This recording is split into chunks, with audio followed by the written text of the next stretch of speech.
29। आवृतम ज्ञान में तेन ज्ञानिनो नित्य वैरिणा काम रूपेण कौन्तेया दुष्पूर्णा दुष्पूर्णा नलेन च। अगले श्लोक में फिर वही बात को अच्छे से समझा रहे। आवृतम ज्ञान एते, यानी ये एतन मैंने ये जो हमारा ज्ञान है, आवृतम मैंने ढक लिया जाता है। किसके कैसे ढका जाता है? ज्ञानियों के, ये नित्य वैरिणा, ज्ञानी पुरुषों के लिए ये जो हमारा ज्ञान ढक जाता है, समझो उसके लिए वैरी है। किससे ढका हुआ? कामनाओं से, काम रूप से, कामनाओं से। कौनते मैंने? हे कुंती के पुत्र। दुष्पूर्ण, दुष्पूर्ण का मतलब है कि बहुत ही ना पूर्ण होने वाला। दुष्पूर्ण है, एक होता है संपूर्ण। देखो, दुष्पूर्ण जो कभी भी पूर्ण नहीं होता, संपूर्ण जो कभी पूरा हो जाता है, ना, इसका बिल्कुल अपोजिट अर्थ है। जो कभी भी अग्नि के समान, जैसे किसके समान? काम कौनत्या दुष्पूर्णा अनलेन, ये अनिल को होती है अग्नि। जिस प्रकार अग्नि में जितने भी आहुतियां डालते जाओ तो वो बढ़ती जाती है ना, कभी अग्नि शांत नहीं होती। इसी प्रकार जितनी कामनाएं हम करते जाएंगे, फिर उसकी पूर्ति करते जाएंगे, कभी संपूर्ण नहीं होंगी, वे दुष्पूर्ण है, यानी वो कभी भी खत्म नहीं होती। इसी से कहते हैं ज्ञानियों का ज्ञान ढका हुआ है, वो ज्ञानियों के लिए नित्य वैरी हैं। कितनी सुंदर बात कही है इन्होंने, ज्ञानियों के लिए नित्य वैरी हैं। कौन? हमारी कामनाएं। जब तक हमारी कामनाएं हमारे शरीर के अंदर हैं, हमारे मन के अंदर है, इन सबसे पहले देखे कामनाएं जो है हमारी उत्पन्न कहाँ से होती हैं? हम अच्छे भले बैठे होते हैं, पहले हमें कामनाओं का स्रोत ढूंढना चाहिए कि ये कामनाएं हमारी जागृत कैसे होती हैं। अब आपको बड़ा दिमाग लगाओगे तो आपको सबसे पहले उत्तर मिलेगा कि मन के द्वारा, है ना। मन इसका जागृत करने का सबसे बड़ा कारण है। मन से हम ना हर चीज की कामना करते रहते हैं, इंद्रियों से करते हैं, मन से करते हैं।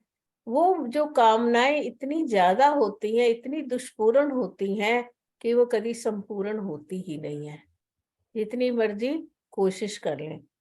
अब ये देखो, जो हमारे अंदर कामनाएं हैं, देखो हम अगर कोई एक, हम तो असाधारण से व्यक्ति हैं, है ना। कामना क्यों जागृत होती है? क्योंकि जड़ संसार से हमने अपने आप को जोड़ लिया। जड़ संसार हमें बहुत ही प्यारा लगता है, ये शरीर जड़ है, ये हमें बहुत प्यारा लगता है। शरीर के साथ जितने हमारे संबंधी हैं हमें बहुत प्यारे लगते हैं, संसार की चीजें हमें बहुत प्यारी लगती हैं। इसी कारण जो हम कामनाओं को जागृत कर लेते हैं। जैसे वस्तु की उत्तमता को देखते हैं कि ये वस्तु बहुत उत्तम है, उत्तम है, हमारे लिए भी होनी चाहिए, वो ये सोना क्या बहुत ज्यादा अच्छा होता है। जैसे ही हमारा मन करता है इसके पास है तो मेरे पास भी होना चाहिए। कहते हैं वस्तु में आसक्ति हो जाना, किसी भी चीज में जब हम आसक्ति कर लेते हैं, वो सख्त हो जाना, उसके साथ संबंध जोड़ लेना, तो वो सबसे बड़ा कारण होता है कामना का। वस्तु के साथ जब आसक्ति किसके लिए होती है? कि वस्तु से प्रेम होता है। अब हमारी आसक्ति क्यों है? हमारे घर में हमें अपना घर अच्छा लगता है। हमारी आसक्ति क्यों है अपने बच्चों के?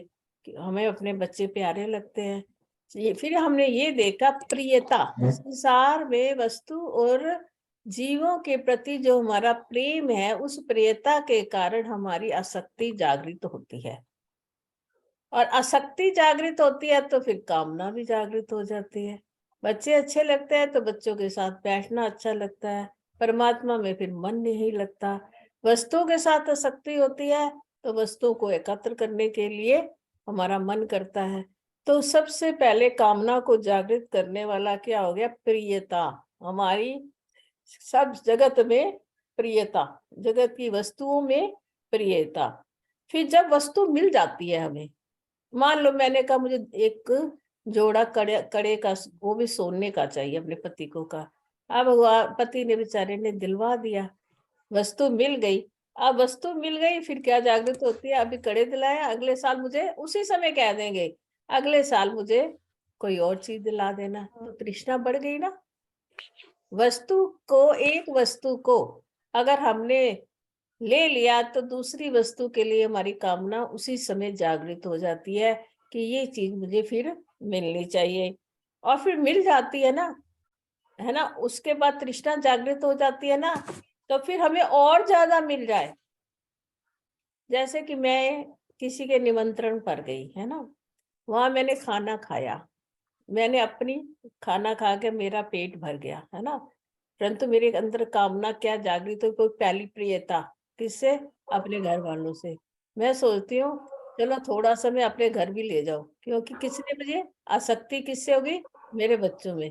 और बच्चों से मैंने क्या किया, आसक्ति होने के बाद अपनी कामना को पूर्ण करके अंदर एक और कामना जागृत कर ली खाने के लिए, कि मैं अपने घर के वालों के लिए भी लेके जाऊं। ऐसा होता है प्रतिदिन। मैं ऐसे इसीलिए आपको उदाहरण देती हूँ, क्योंकि हर बंदे के अंदर वही होती है व्यवहार। आप किसी के घर के जाते हो, आपको कोई चीज अच्छी लगती है, आप कहते हो ये बहुत सुंदर है, दूसरे वाला भी अगर आपसे बहुत प्रेम करता है, कहता है ले जाना, आप जाते टाइम ना इसको ले जाना। ऐसे हम होता है ना, अपने फ्रेंड्स में भी करते हैं, मित्रों में भी करते हैं, संबंधियों में भी करते हैं। नहीं नहीं, आप ये भर कर डब्बी ले जाओ, आपको अच्छी लगी है ना, तो उस एक तो हमारी तृष्णा जागृत हुई, और उसने ऊपर से तृष्णा को और जागृत कर दिया, ले जाओ। क्या हमारी वहां खाने पे अगर तृष्णा पूर्ण नहीं हुई तो घर जाकर पूर्ण हो जाएगी? नहीं, तृष्णा क्या है, फिर बढ़ती ही जाती है। तो अब ये देखो, फिर उसके साथ जैसे ही तृष्णा बढ़ी हमारी, तो हमारे अंदर क्या जागृत हो गया, लोभ। लोभ आ गया ना, एक कटोरी एक डब्बी मुझे भर के दे दो, है ना, लोभ। देखो कामना से कितना कुछ होता है, कामना से तृष्णा, लोभ, फिर भ्रष्टाचार, सब कामनाओं से ही होते हैं। जो जब गलतियां संसार में करते हैं ना, कर्म में फंसने वाली, वो सिर्फ हम किससे करते हैं, कामनाओं के द्वारा ही। जननी है। फिर कहते हैं कामना को अगर हमने शांत करना हो तो सिर्फ क्या करें, विवेक करें।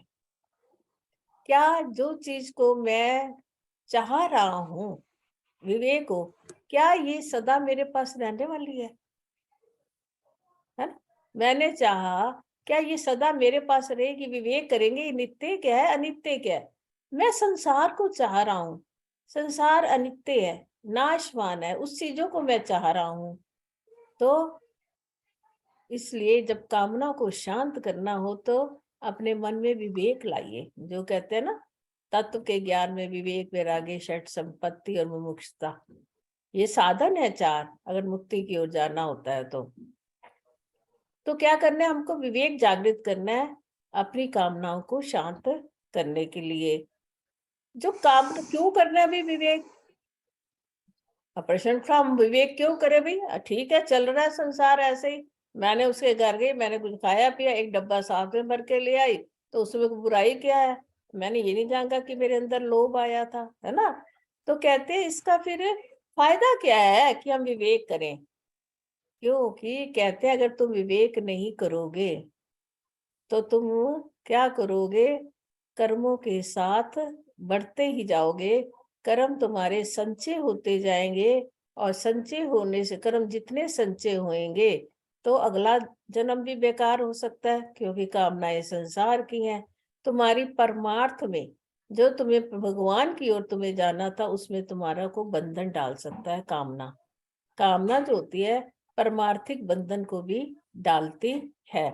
और कामना के साथ क्या होती है, हमारी जो विवेक बुद्धि होती है ना, वो क्या है, हर ली जाती है।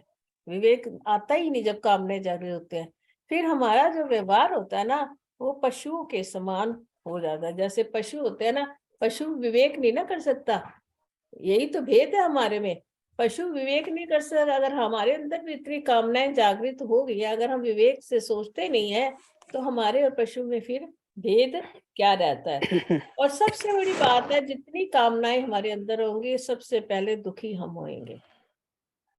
हर समय परेशान से रहेंगे।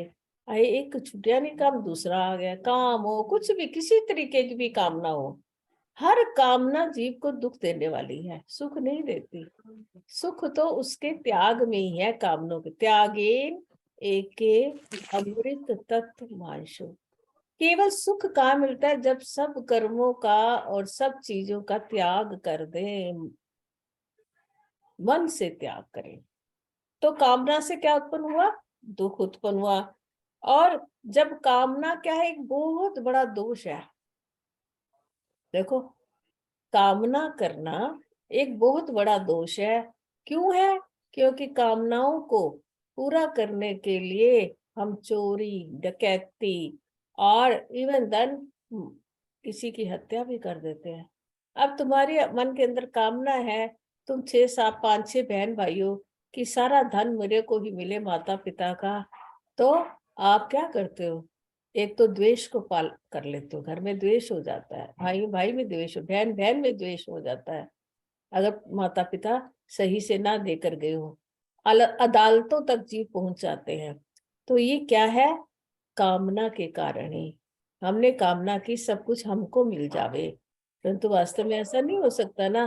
तो फिर उसके लिए जीव अपने भाई की हत्या भी कर देता है, बहनों की हत्या। आजकल तो देखो, जो आजकल की बातें वो बता रही हूँ मैं। आजकल ऐसा धन की कामना करने वालों के साथ ये सब बातें जो घटित होती रहती हैं।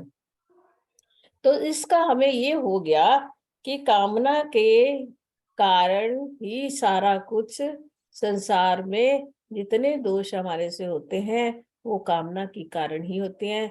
इसलिए हमें अपनी कामना को सदा शांत करते रहना चाहिए। हरि ओम।